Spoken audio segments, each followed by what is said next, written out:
kita kalau membayangkan diri kita itu kan selalu diawasi Allah. Coba kita itu posisikan diri terbaik kalau pas diawasi Allah itu apa? Sujud. Maka sering-seringlah Anda bersujud walaupun itu di dalam kesadaran, bukan di dalam fisik kita. Maksud ya, kita kan bisa membayangkan diri kita sujud sekarang. Nah, sering-seringlah Anda bersujud di keadaan itu karena diawasi oleh Allah. Banyak ulama itu menyarankan kalau zikir itu istighfar, sholawat, gitu kan. La ilaha illallah. Bagi orang-orang tertentu itu kalau yang sudah membayangkan dirinya atau bisa betul-betul fokus untuk dirinya itu sujud di hadratillah, yang dibaca bukan lagi sholawat dan istighfar. Ya seperti doa sujud. Subhana rabbiyal a'la wa bihamdi, atau paling tidak subhanallah.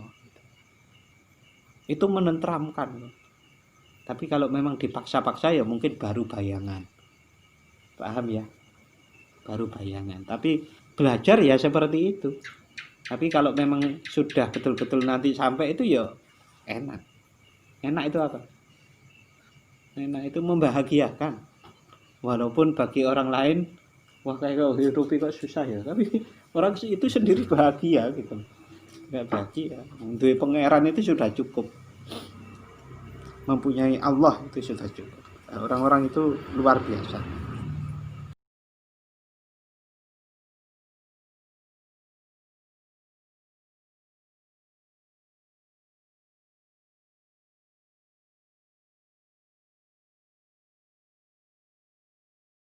Baladzallin amin. Raditu billahi rabba wa bil islami dina wa bi muhammadin nabiyyan wa rasula. Rabbi zidni ilma warzuqni fahma. Amin ya rabbal alamin. Bismillahirrahmanirrahim. Alhamdulillahi rabbil alamin. Wassalatu wassalamu ala asyrafil anbiya'i wal mursalin sayyidina wa maulana Muhammadin wa ala alihi wa ashabihi ajma'in. Rabbi syrah li sadri wa yassir li amri wahlul 'uqdatam min lisani yafqahu qawli. Rabbi zidni ilma warzuqni fahma. Amin ya rabbal alamin. Bapak dan saudara-saudara yang saya hormati, mari kita konsentrasi nggih, sambil ngopi, sambil lutut, sambil makan, ada yang dimakan, dan yang jelas sambil bernafas. Tapi coba digetarkan di dalam jantung kita itu asma Allah. Allah, Allah, Allah. Pertama-tama mungkin agak sulit, tapi ya memang perlu latihan. Zikir itu kalau menurut saya sebetulnya adalah, kalau di ilmu pendidikan itu ada kognitif, afektif, dan psikomotor. Sebetulnya kalau zikir saja yang seperti zikir dalam hati, jantung, itu bisa masuk psikomotor. Artinya itu skill. Skill itu dilatih. Seperti orang berenang, kalau kita mampu untuk melatih itu akan menjadi terbiasa. Hanya nanti kesadarannya sudah masuk afektif, lalu kemudian pemahaman tentang zikir itu masuk ke kognitif. Nah, tapi sesungguhnya zikir itu nanti akan menjadi satu kesatuan yang utuh, yang bisa membuat orang sujud tersungkur karena rasa berzikirnya. Kita latih, kita bareng-bareng. Tidak mesti yang duluan berlatih itu pasti lebih pandai, belum tentu. Nah, ini kita masih melanjutkan penjelasan tentang hikmah dari Ibnu Athaillah As-Sakandari yang berbunyi, man dhanna infika kalutfihi an qadarihi fadzalika likusuri nadharihi. Barang siapa yang menyangka terlepasnya kasih sayang Allah dari takdir-takdirnya, maka itu adalah karena terbatasnya pandangannya atau pendeknya imannya. Karena kenalnya kepada Allah itu masih sedikit, maka bisa jadi orang itu mengeluh, kok begini ya hidup saya. Padahal Allah itu selalu memberi satu kasih sayang di setiap takdir-takdir yang sudah menjadi bagian dari kita. Nah, kemarin sudah dijelaskan berbagai macam penjelasan, lalu cerita-cerita sampai kemudian hadis-hadis. Paling tidak dari apa yang disampaikan kemarin itu ada 4 hal. Yang pertama, mengapa ada ujian, mengapa ada cobaan, mengapa ada hukuman. Yang pertama itu manusia dipaksa agar tidak menuruti kesenangan nafsunya saja, tetapi pindah ke menuruti kehendak Allah Subhanahu wa Ta'ala. Karena kalau manusia itu tidak pernah dicoba dengan satu keadaan yang enggak enak gitu, itu ngujo hawa nafsunya itu lebih mudah. Contoh, kalau saya mau berbuat maksiat tapi enggak punya uang, enggak jadi toh. Nah, itu salah satunya.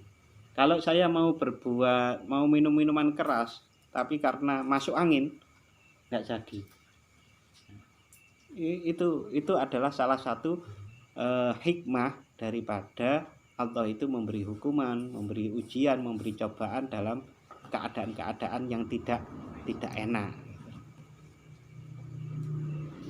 Yang kedua, tadi yang pertama, kita dipaksa oleh Allah tidak menuruti kehendak nafsu kita, berpindah menuju kehendak Allah Subhanahu wa Ta'ala. Yang kedua, bisa membatalkan kekuatan nafsu. Ini hubungannya terutama sama yang belum nikah, yang muda-muda. Biasanya kalau hadisnya apa, disuruh puasa kan? Karena apa? Orang kalau lapar itu nafsunya kan lemah. Orang kalau banyak makan daging, nah, hari-hari ini terutama, itu kan kolesterolnya naik. Kolesterol itu terkait hubungannya dengan kekuatan nafsu syahwat kita. Nah, libido bahasa. Yang ketiga hikmah dari kita diberi oleh Allah keadaan yang tidak enak menurut kita, itu adalah mempraktekkan ibadah batin. Ibadah batin itu seperti sabar, syukur, ridho, cinta, itu ibadah batin. Orang itu akan lebih banyak, mayoritas orang lebih banyak menyebut nama Allah biasanya di dalam keadaan yang gak enak. Yang keempat itu adalah menghapuskan dosa. Menghapuskan dosa, kemarin diterangkan bahwa ada dosa-dosa itu yang tidak bisa lebur, tidak bisa terhapus kecuali dengan hukuman-hukuman. Nah, kemarin juga saya ceritakan ada para sholihin itu yang betul-betul tahu keadaan orang, yang dengan pengetahuannya itu kemudian kalau mau dibilang sederhananya, doakan saya agar sembuh itu, maka dia tidak mau mendoakan. Kenapa? Wong itu sebetulnya sakitnya itu adalah hukuman untuk melebur dosanya yang masa lalu. Nah, kayak seperti itu Rasulullah pernah apa? Pernah enggak Rasulullah? Pernah. Nanti di sini ada satu hadis, ada seorang wanita yang datang kepada Rasulullah. Wanita ini sering sakit enggak sadar. Karena enggak sadarnya itu, maka dia sering membuka aibnya sendiri. tidak dijelaskan aibnya itu apa, mungkin auratnya, mungkin juga bicara yang enggak karena enggak sadar itu. Dia minta untuk didoakan Rasulullah agar sembuh, tapi Rasulullah, oh, kamu sabar saja. Kalau kamu sabar, kamu akan diimbali surga. Begitu Rasul. Kalau kita itu kan biasanya ada orang sakit pasti akan bilang mudah-mudahan cepat sembuh. Itu yang umum seperti itu. Tapi itu sama-sama hadis.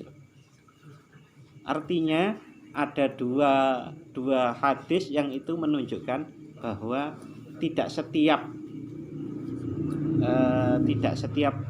orang sakit itu harus didoakan sembuh bagi yang tahu. Tapi yang nggak tahu ya wajar saja. Wajar saja gimana? Kalau ada orang sakit ya didoakan semoga cepat sembuh. Itu ilmu kita. Tapi kalau ilmunya orang-orang yang sudah tahu memang betul bahwa ini adalah lebih baik dia nggak sembuh, ya seperti Rasulullah tidak usah mendoakan sembuh. Mudah-mudahan diberi kesabaran yang tambah kan begitu.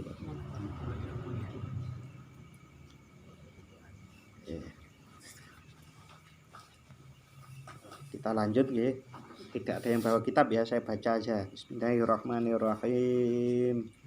Wakila lan dikatakan fi makna qaulihi, di dalam makna ayat Allah, firman Allah Subhanahu wa taala, fihi rijalun yuhibbuna ayyatahharu wallahu yuhibbul mutahhirin.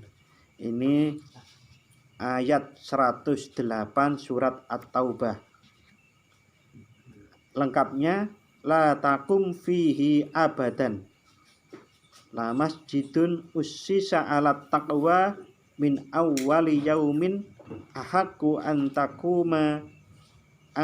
takuma fihi rijalun yuhibbuna ayyatahharu wallahu yuhibbul mutahhirin. La takum, janganlah engkau sholat, fihi, di dalam masjid, abadan, selamanya. Masjid apa? Masjid Diror. Masjid Diror itu adalah masjid yang didirikan oleh kaum munafik yang tujuannya mendirikan masjid itu bukan lillahi ta'ala, tapi mendirikan masjid itu karena malah ingin memecah belah persatuan umat Islam. Nah, tentu karena Rasulullah di Madinah itu masih sugeng, masih sehat, masih hidup, mereka ingin Rasulullah itu juga sholat di masjid itu. Agar apa? Agar masjid itu diakui sebagai masjid yang baik juga. Nah, itu Rasulullah melarang jangan sholat di situ. Apa itu berlaku hanya untuk Rasulullah?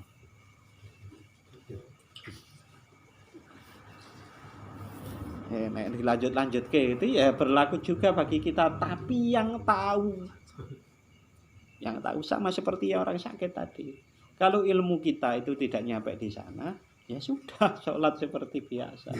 Nah, tetapi kalau nyampe di sana bahwa masjid ini gini dan macam-macamnya, ya jangan sholat di situ.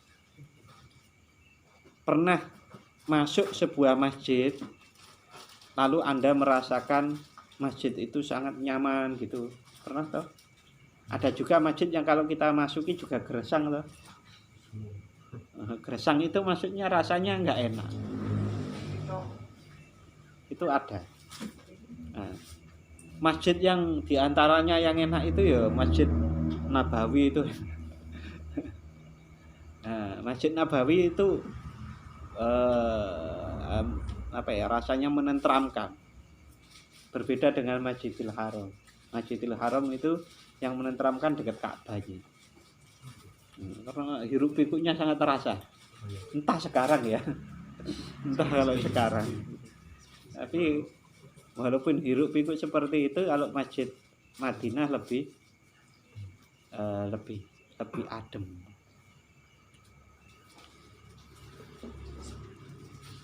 La takum fihi abadan, la masjidun ussisa ala taqwa sungguh masjid yang didirikan atas dasar takwa min awwali yaumin, sejak hari didirikan pertama kali, ahaku antaku mafihi, itu lebih berhak engkau sholat di dalamnya. Masjid apa itu? Masjid Kuba.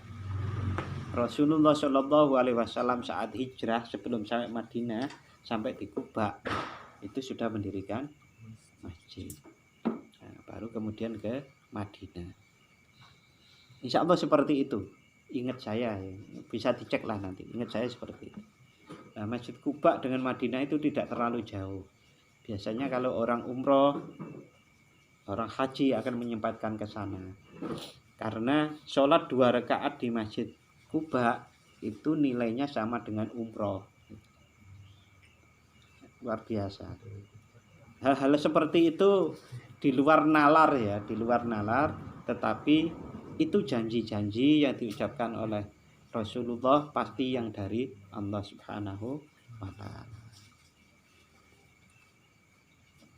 Fihi, tandanya Masjid Kuba itu, atau masjid-masjid yang kalau di hari-hari sekarang yang baik itu, fihi rijalu yuhibbuna ayyatatahharu. Di dalam masjid itu banyak lelaki yang mencintai untuk bebersih. Bebersih itu membersihkan dirinya, bukan sering mandi. Ini membersihkan dari penyakit-penyakit batinnya terutama. Ya, orang yang bebersih itu tanda kelihatannya ya sering beristighfar. Orang sering beristighfar itu pasti tidak bisa sombong. Nah, istighfarnya nandes sampai jantungnya. Banyak salah kok sombong, coba. Mengapa orang butuh istighfar? Karena merasa salah. Nah, kalau orang merasa banyak salahnya kok terus sombong, itu kan berarti istighfarnya tidak sampai ke dalam jiwanya, tidak sampai merasuk ke rasa jiwa. Wallahu yuhibbul mutahhirin, dan Allah mencintai orang-orang yang mensucikan dirinya itu. Nah, saudara-saudara dan bapak-bapak, kalau digabungkan dengan ayat-ayat yang lain, itu perintah beristighfar kan banyak sekali ya di dalam Al-Quran itu. Wasari'u ila maghfirah, itu juga bahkan redaksinya cepat-cepatlah untuk menuju pengampunan Allah. Itu yang yang dipakai oleh para ulama-ulama mengajarkan kepada kita itu. Habis sholat itu kan mesti istighfar ya. Astagfirullahaladzim, astagfirullahaladzim, astagfirullahaladzim, alladzi la ilaha illa huwal hayyul qayyum wa atubu ilaih. Itu kan diajarkan yang kadang-kadang pengajarannya itu tidak disertai penjelasan yang panjang lebar. Tapi penjelasannya ya seperti itu. Kalau dicari ayat Al-Qur'annya ya ada banyak sekali, hadis-hadisnya juga banyak sekali. Nah, di antara untuk mewujudkan kita itu bebersih, membersihkan diri, itu adalah membaca istighfar. Kalau yang sampai kepada saya, selain istighfar sehabis sholat itu, adalah istighfar paling tidak 100 kali sehari. 100 kali, 200 kali, atau bahkan lebih. 100 kali setelah maghrib, 100 kali setelah subuh. Nah, kalau ingin lebih, ya cari tempat lain. Tempat waktu yang lain, bukan tempat waktu yang lain di 24 jam itu. Nah, bagi orang-orang yang sudah tingkatannya tinggi, tidak ingat Allah saja diistighfari, merasa berdosa.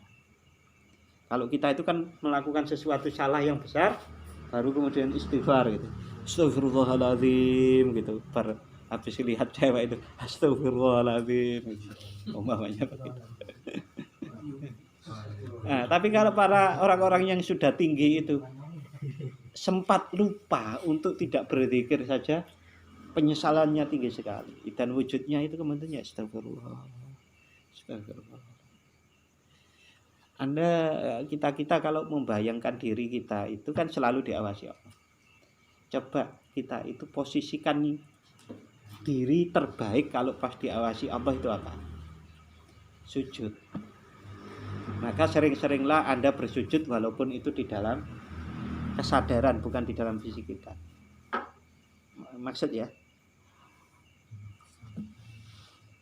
kita kan bisa membayangkan diri kita sujud sekarang. Nah, sering-seringlah Anda bersujud di keadaan itu karena diawasi oleh Allah.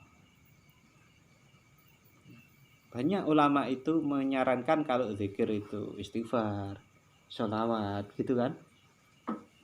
La ilaha illallah.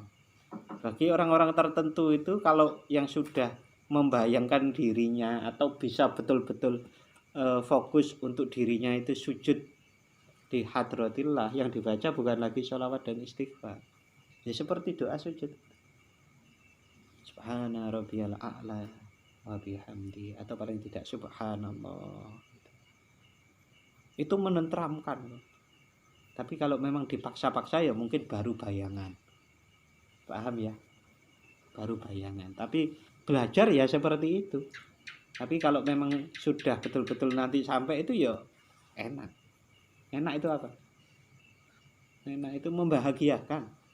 Walaupun bagi orang lain, wah kayak hidup kok susah ya. Tapi orang itu sendiri bahagia gitu. Enggak bahagia. Untuk pangeran itu sudah cukup. Mempunyai Allah itu sudah cukup. Orang-orang itu luar biasa.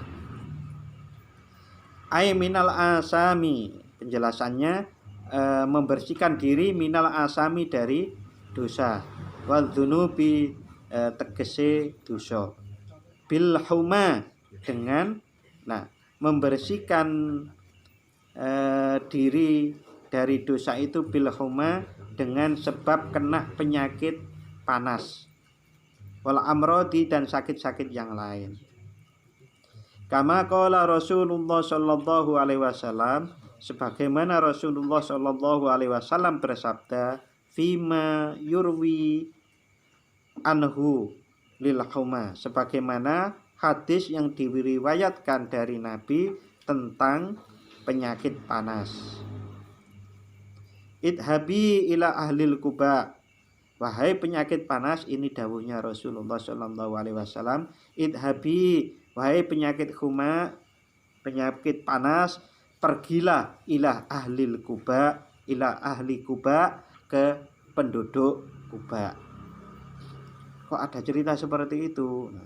Penjelasannya selanjutnya.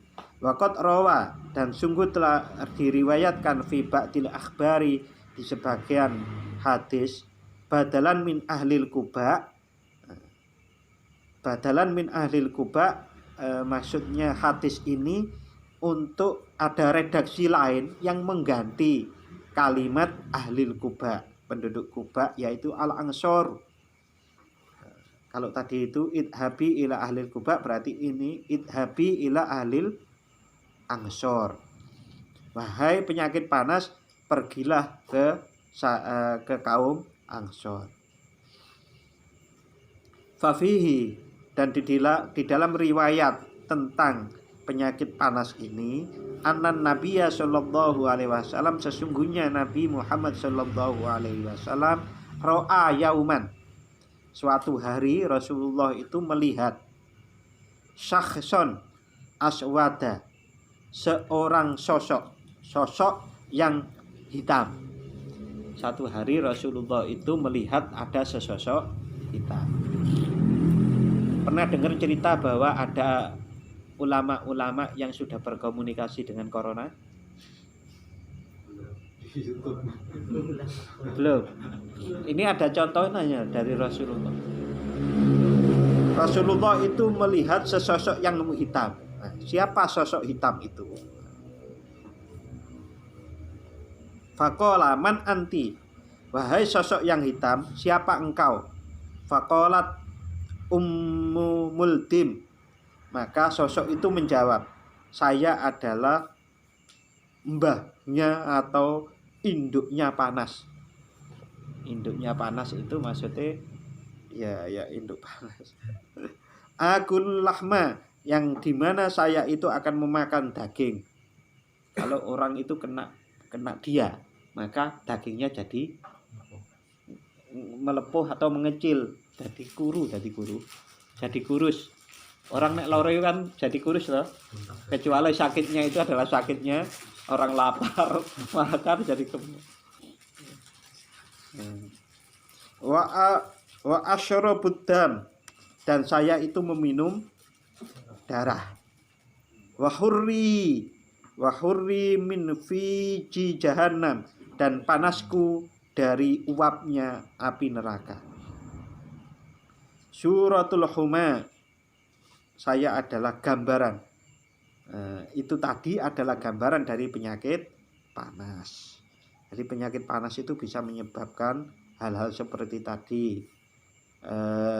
Dagingnya menjadi susut, darahnya berkurang, panasnya nggak sembuh-sembuh. Ini panas yang beneran ya, bukan panas wah masuk angin, bukan itu. Panas yang beneran, yang kalau kemarin diriwayatkan Rasulullah itu pernah sakit panas sampai lemeknya, tikarnya aja itu panas. Jangan kalau tidur dalam keadaan sakit panas, bangun gitu, terus bekas tempat tidur itu kalau disentuh kan panas, itu berarti sakit panas beneran gitu. Yang sampai harus dikompres dan faqala alaihi salam, kemudian Rasulullah Shallallahu alaihi wasallam mendengar jawaban itu, beliau bersabda, idhabi ilal ansor, pergilah wahai penyakit panas, ilal ansori, ke sahabat-sahabat Ansor. Fa inna lahum alaina hukukon, karena sesungguhnya orang-orang Ansor itu mempunyai hak atau kewajiban untuk kami. Nek jenengan punya hutang, itu kan berarti mempunyai kewajiban membayar. Nah, kaum Ansor itu masih mempunyai kewajiban yang itu adalah hak bagi Rasulullah. Nah, mungkin itu di sini tidak dijelaskan secara detail. Di antaranya mungkin adalah kaum Ansor itu masih mempunyai bukan dosa-dosa, bukan hutang, itu tadi contoh ya, dosa-dosa yang Rasulullah berkehendak untuk itu terhapus. Nah, akhirnya penyakit panas itu yang digambarkan di sini dengan sakson aswad, sosok yang hitam itu pergilah dia itu ke kaum Ansor. Fa asbahan Nabi sallallahu alaihi wasallam, di pagi harinya pas waktu subuh Rasulullah sallallahu alaihi wasallam falam yaro ahadan, tidak melihat seorang pun min Ansor, dari sahabat Ansor, hadara as-sholata, yang hadir untuk sholat subuh. Kena loro panas kabeh, ngoten lho.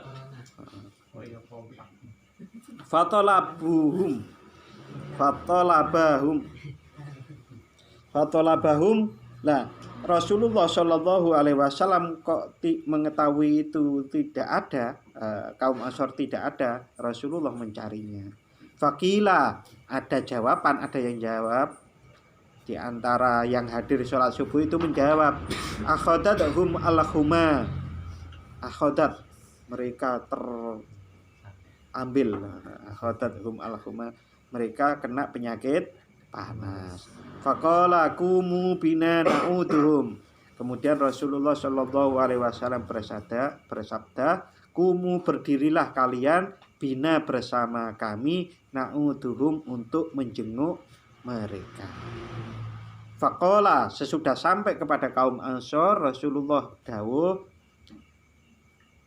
faqala lahum, Rasulullah Shallallahu alaihi wasallam bersabda kepada kaum Ansor, al-huma toharatun, penyakit panas itu mensucikan, wa kaffaratun, dan melebur dosa. Jadi umpamanya ada besi itu berkarat. Cara ngilangi karat bagaimana yang paling ringkas? Tukang las coba. Dipanasi. Makanya ada orang itu dikatakan dosa itu adalah sampai berkarat. Itu kan kalau dosanya sudah hatinya itu disebutkan berkarat karena tertutup berkali-kali. Dosa niku kan ngeten iki lho, Pak. Titik hitam. Tapi kalau titik hitamnya itu jutaan kali. Hitam semua. Kalau ditambah jutaan lagi, titik hitam tertimpa titik hitam lagi toh. Lah itulah yang namanya yang berkarat itu. Nah, itu sudah sangat sulit dengan hanya istighfar gitu loh. Maka perlu tapi Allah karena maha kasih sayangnya Allah, maka kita itu diberi panas untuk terampuni dosa-dosa kita. Nek sabar. Karena badan sabar ya enggak menghilangkan dosa. Kaum Ansor mendengar Rasulullah dawuh seperti itu, nek jenengan kira-kira bagaimana? Seneng ya? Seneng, berarti tetap panas toh? Tetap lara panas. Nah, kaum Ansor enggak, jawabannya ngeten iki, faqalu. Berkatalah kaum Ansor yang sakit-sakit itu. Ya Rasulullah, wahai Rasulullah, ud'ullaha lana. Berdoalah kepada Allah untuk kami. Hatta yazidana, sehingga Allah menambah panasnya kepada kami. Lagi iku mau karena dosa iku angel dihapus dan dihapus kalau dengan penyakit. Nek kaum Ansor ngono. Kenapa? Karena kaum Ansor imannya tinggi. Lah, berarti kalau orang itu imannya tinggi, apa maneh mung penyakit panas. Jaluk tambahi malih kan ngoten. Ya, kalau kita kan enggak. Jadi antaranya. Nek sabar.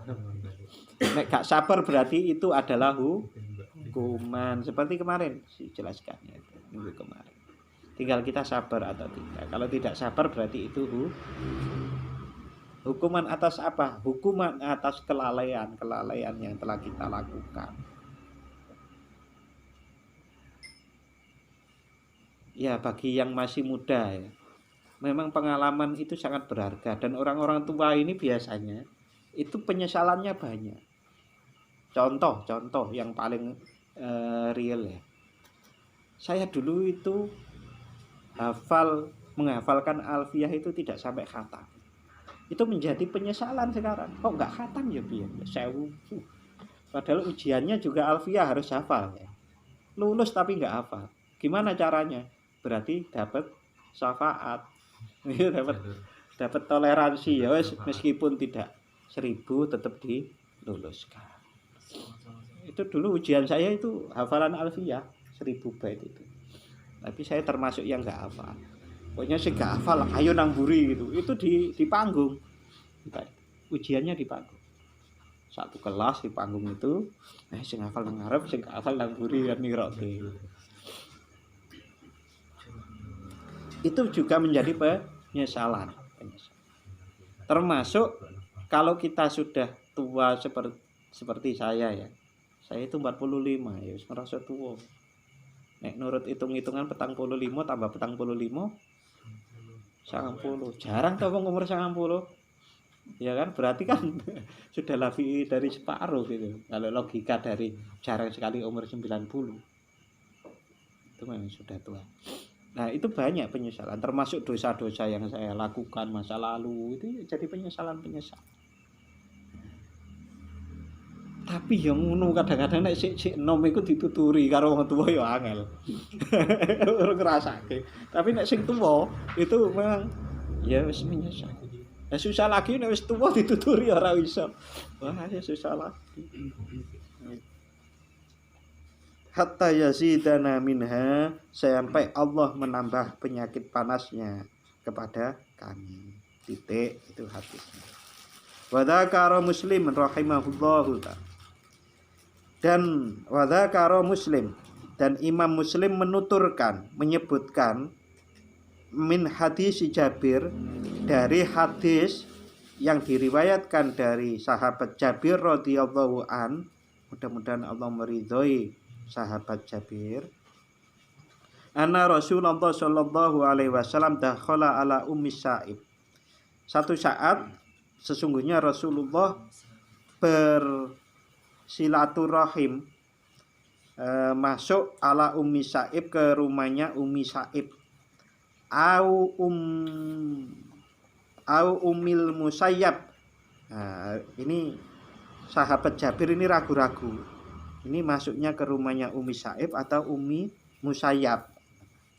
Faqala Malik, kemudian berkatalah Malik bin Anas bin Malik, berarti bapaknya sahabat Anas, ya Umma Sa'ib au Ummal Musayyab, wahai Umma Sa'ib atau Ummal Musayyab, turafurofina.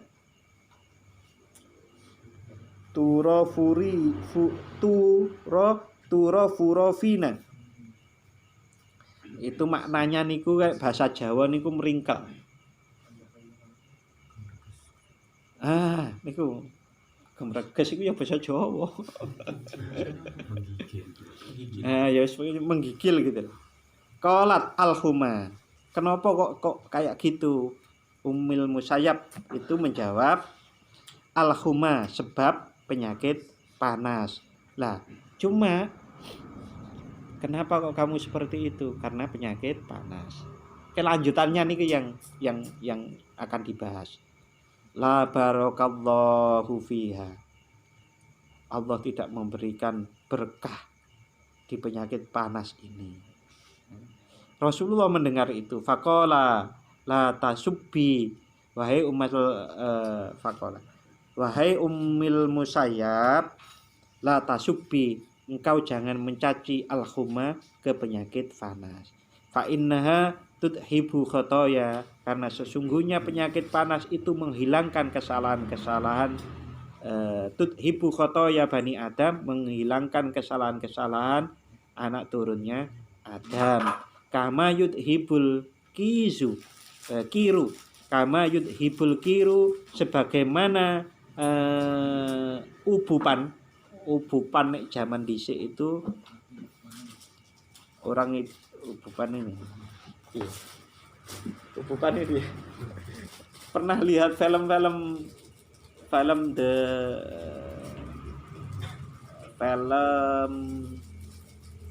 perang salib. Perang salib itu salah satu starnya atau lakonnya itu kan pembuat pedang. Nah, buat pedangnya diubupi ini. Ini pedangnya begini, tungkunya pedangnya dimasukkan sini kan keluar apinya itu. Nah, sekarang entah mungkin nggak begitu, sekarang dilebur pakai tungku baja. Nah, al-kiri itu ubupan itu seperti itu, yang menghilangkan khobasul hadidi, yang menghilangkan kotoran-kotoran besi. Jadi panas api itu bisa menghilangkan karat-karat besi. Penyakit panas bisa menghilangkan kesalahan-kesalahan manusia. Wa dzakara al-Bukhari, titik ya. Kemudian Imam Bukhari, hadis dari Imam Bukhari. Min hadis Anas bin Malik, dari hadis yang diriwayatkan dari sahabat Anas bin Malik radhiyallahu anhu qala. Anas bin Malik meriwayatkan dan berkata, sami'tu Rasulullah sallallahu alaihi wasallam, saya pernah mendengar Rasulullah sallallahu alaihi wasallam yaqulu, Rasulullah bersabda, innallaha azza wajal, Rasulullah bersabda, sesungguhnya Allah azza wajal qala, berarti hadis qudsi, idza ibtalaitu abdi, tatkala saya menguji hambaku, al mukmina, yang mukmin, sejati. Idza abtalaitu abdi al-mu'mina, saat saya menguji hambaku yang mukmin sejati, bihabi bataihi, dengan dua kecintaannya. Dua kecintaannya itu nanti ditafsirkan dalam mata, karena mata ini paling dicintai oleh manusia, sehingga sebutannya seperti itu. Cuma sobaro, kalau dia bersabar, kalau orang itu dikasih cobaan diambil matanya jadi buta, kemudian dia bersabar, awwadtuhu minhuma al jannata, maka aku, ini Allah ya, Allah yang berfirman, maka aku akan menggantinya dengan surga. Yuridu ainaihi, nah, ini sudah penafsiran titik ya. Yuridu ainaihi, yang dikehendaki dengan habibataihi itu adalah dua mata. Kadza qala fi akhiril hadis min qauli ahadir ruah. Nah, penafsiran ini sebagaimana ada di akhir hadis dari salah satu periwayat. Wal habibatani, dan yang dimaksud dengan dua yang dicintai itu humal ainani, yaitu dua mata. Wahuma, dan dua mata itu al-karimatani, disebut juga al-karimatani, dua hal yang mulia. Aidon, seperti itulah. Titik. Jadi kalau orang itu seperti teman kita, ingat Pak Bagio, kalau sabar maka dia akan mendapatkan surga. Cobaan sampai orang dibutakan oleh entah kena apa saja. Ini saudara sepupu istri itu nyunggak itu bahasa Indonesia nih. Nyunggak, enggak salah, jambu pakai bambu, galah gitu, pakai galahnya bambu. Nah, dilalah galahnya itu sudah yang atas keropos, pas gini itu ada yang jatuh kena matanya. Sudah berkali-kali operasi di Yap, rumahnya di aslinya Ponorogo, kemudian beristri di Ngawi, itu udah berkali-kali ke Yap. Saya sempat miliki tapi ya nggak bisa ketemu gara-gara corona itu.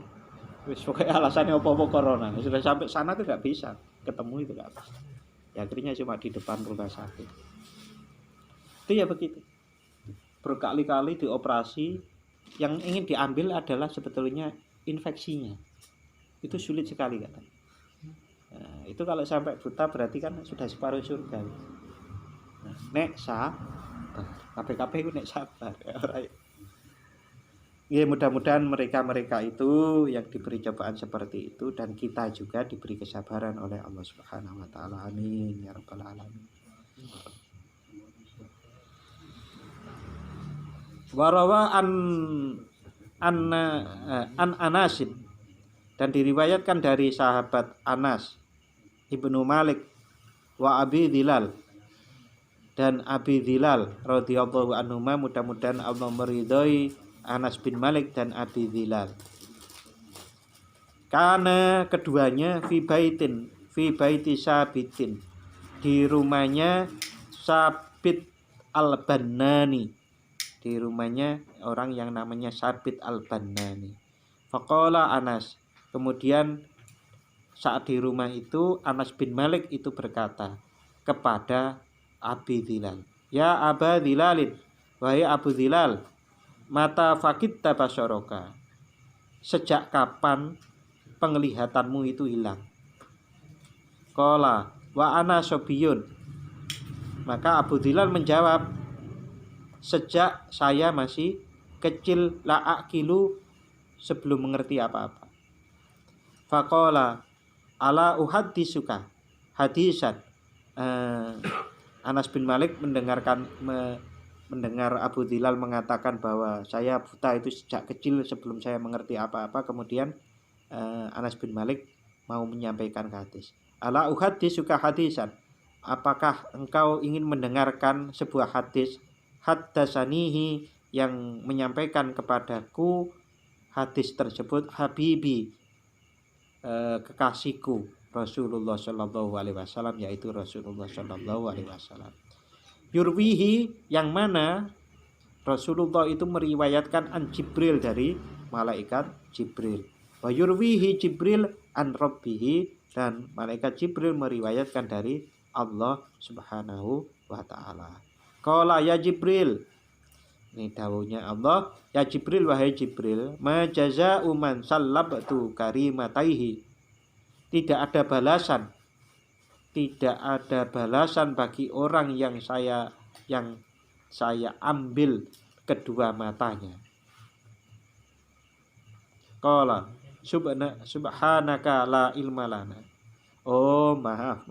Ma jazaa'u, wahai Jibril, apakah balasan bagi orang yang matanya terambil? Nah, Allah bertanya kepada malaikat Jibril. Nah, tentu malaikat Jibril menjawabnya begini. Qala subhanaka la ilma lana illa ma 'allamtana. Subhanaka, maha suci engkau ya Allah, la ilma lana, kami tidak memiliki ilmu, illa ma 'allamtana, kecuali apa-apa yang kau ajarkan kepada kami. Nggih mboten saged jawab ya Allah. Juga berarti gitu. Wong ilmu itu juga dari engkau.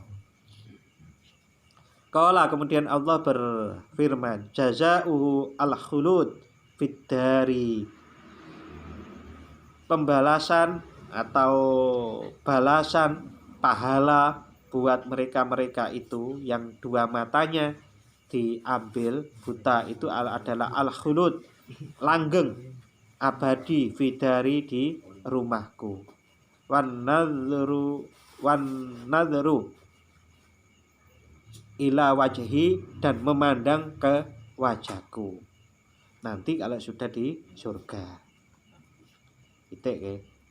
Jadi hadis-hadis ini menjelaskan betapa orang-orang tunanetra itu mempunyai keistimewaan yang luar biasa di hadapan Allah Subhanahu wa taala.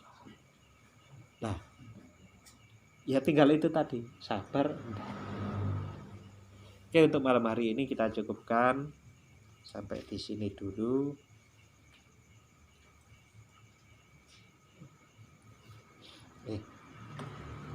Tapi ini kok sambungannya ya, kalau di titik di sini besok repot ini. Saya lanjut dulu. Wa min tariqi Hilal bin Suwaid. Hadis yang serupa itu, wa min tariqi Hilal bin Suwaid, dari jalur Hilal bin Suwaid. Wa huwa Abu Dhilal. Hilal bin Suwaid itu adalah Abu Dhilal al-madkur yang diceritakan tadi. Annahu, sungguhnya beliau Abu Dhilal sami'a Anasan, mendengar Anas bin Malik radhiyallahu an yaqulu, yang berkata, marrobina ibnu Maktum, kami sedang berjalan bersama ibnu Maktum, ibnu Ummi Maktum.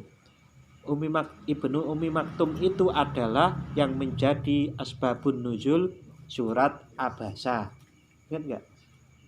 Abasa wa tawalla ja'ahul a'ma. Rasulullah membuang raut wajahnya berubah saat ada orang buta, yaitu Ibnu Ummi Maktum. Nah, Ibnu Ummi Maktum itu kalau adzan berarti belum subuh. Kalau sudah subuh yang adzan berarti sahabat Bilal. Itu adzannya adzan biasanya kalau di sini 3:30 atau jam 3. Adzan pertama sudah. Fasallama marrabina ibnu Maktum fasallama faqala Rasulullah sallallahu alaihi wasallam, Rasulullah sallallahu alaihi wasallam dawuh, ala uhaddisukum, apakah saya tidak menceritakan, maksudnya saya akan menceritakan kepada kalian bima, dengan sebuah hadis haddatsani bihi Jibril yang menceritakan kepadaku, yaitu Jibril alaihissalam, an hadza, dari masalah buta itu. Wa adru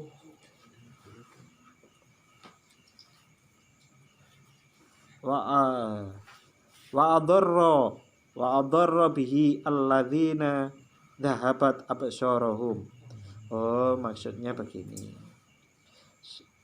Yang telah menceritakan Jibril kepadaku tentang orang yang buta dan orang-orang yang sepadan. Orang-orang yang sepadan, yaitu alladzina dhahabat absarahum, orang-orang yang hilang penglihatannya. Maksudnya Rasulullah akan menyampaikan hadis tentang orang buta, Umi Maktum itu, dan orang-orang buta lainnya. Qala Rasulullah sallallahu alaihi wasallam, Rasulullah sallallahu alaihi wasallam bersabda, haddatsani Jibril annallaha azza wa jalla yaqulu, sesungguhnya Allah Subhanahu wa taala berfirman, haqqun alayya man akhadtu karimataihi laisa lahu jazaa'un illal jannah. Hak orang-orang yang buta itu berhak. Hakun alayya, orang buta itu berhak dariku. Man akhadtu karimataihi, yaitu orang-orang yang diambil, yang aku ambil kedua matanya, laisa lahu jaza, tidak ada balasan untuk mereka, illal jannah, kecuali surga. Luar biasa ya. Cukup sampai sini dulu, kita akhiri. Bismillahirrahmanirrahim. Allahumma inni astaudi'uka ma 'allamtanihi farduduhu ilayya 'inda hajati ilaihi wa la tunsinihi ya rabbal alamin. Barakatil Fatihah. A'udzubillahi minasyaitonir rajim.